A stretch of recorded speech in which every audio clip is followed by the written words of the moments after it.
Assalamualaikum warahmatullahi wabarakatuh. Alhamdulillahi rabbil alamin. Wabihi nasta'inu ala umurid dunya waddin. Wassalatu wassalamu ala habibina wa syafi'ina Muhammadin wa ala alihi wa sahbihi ajma'in. Amma ba'du.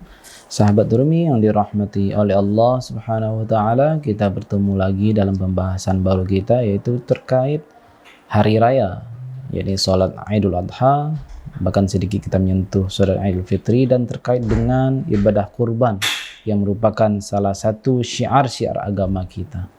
Kita selama ini sudah sering melaksanakan salat Idul Fitri maupun Idul Adha. Sebenarnya hukumnya bagaimana? Nah, kita sudah tahu pasti hukumnya adalah sunat muakkad. Sunat muakkad adalah sebuah hukum yang ketika dilakukan berbuat kita dapat pahala, dan ketika ditinggalkan, nah kita sebetulnya merugi meskipun tidak berdosa. Kemudian ada penambahan muakkad.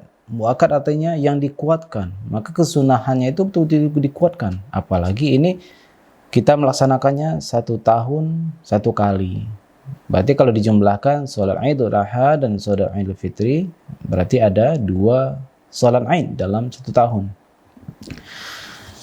Ternyata hukum salat Idul Adha, Idul Fitri ini tentang kesunahannya menjadi ijma' para ulama.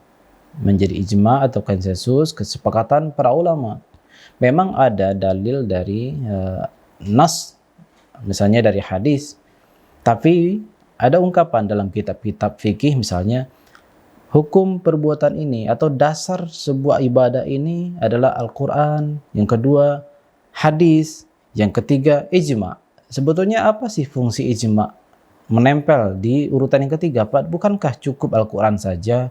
Bukankah cukup hadis saja? Tapi mengapa di ujung pernyataan ulama itu sering ada ungkapan ijma'? Sahabat Durmi yang dirahmati oleh Allah Subhanahu wa taala, Al-Quran ataupun hadis, lafaz-lafaznya itu terdiri dari kata-kata atau kata perintah misalnya, yang mana kata perintah itu memiliki multi makna atau multi penekanan. Misalnya kata perintah, pada dasarnya kata perintah itu mengindikasikan hukum wajib. Nah, mengindikasikan hukum wajib, tapi apakah selalu demikian? Nah, untuk membuktikan kata perintah ini untuk wajib, maka butuh pembuktian, butuh istiqra', penggalian semua diksi-diksi Al-Quran tentang kata perintah terhadap satu buah ibadah. Maka ketika telah dikumpulkan oleh para ulama, ternyata kata perintah di sini berkonotasi wajib.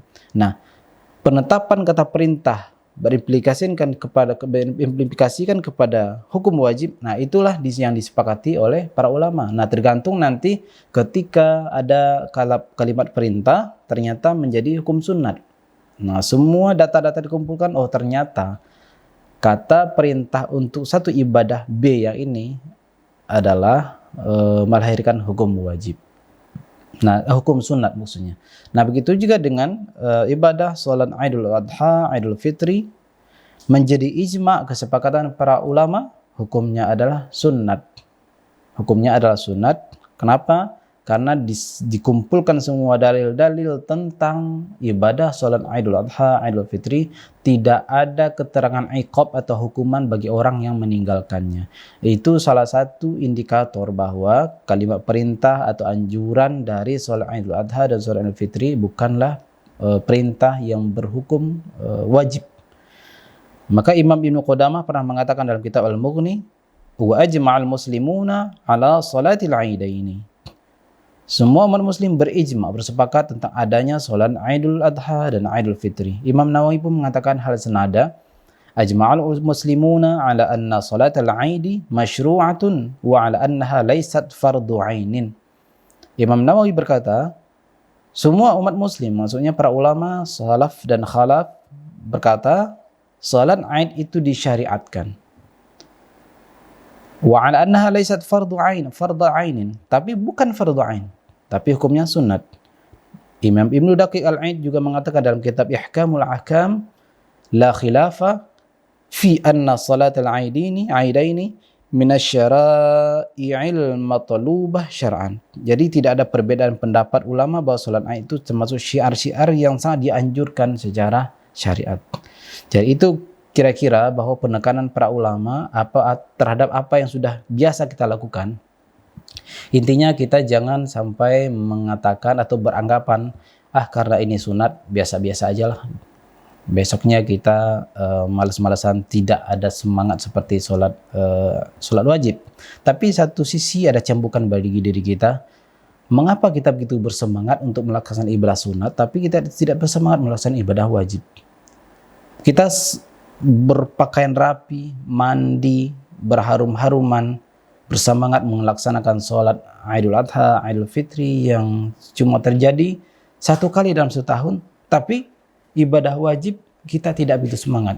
Padahal kita hadis kursi jelas bahwa derajat pahala sholat atau ibadah wajib itu jauh lebih tinggi. Tidak ada lebih baik dari ibadah yang wajib yang Allah turunkan kepada hambanya dan diturunkan oleh Sayyidina Muhammad kepada umatnya.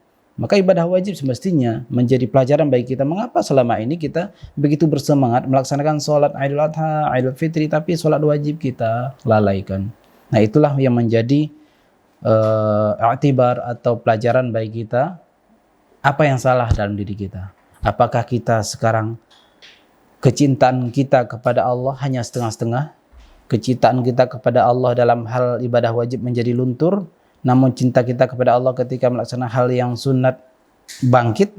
Apakah seperti itu? Maka kita harus cross check diri lagi, kita harus muhasabah diri lagi, supaya ibadah yang wajib kita jauh lebih bersemangat dibandingkan ibadah-ibadah sunat lainnya, meskipun ibadah sunat itu dapat memancing cinta Allah Subhanahu wa ta'ala. Barangkali demikian sahabat Rumi terkait pembukaan sholat Idul Adha dan ibadah kurban. Wallahu ta'ala a'lam. Assalamualaikum warahmatullahi wabarakatuh.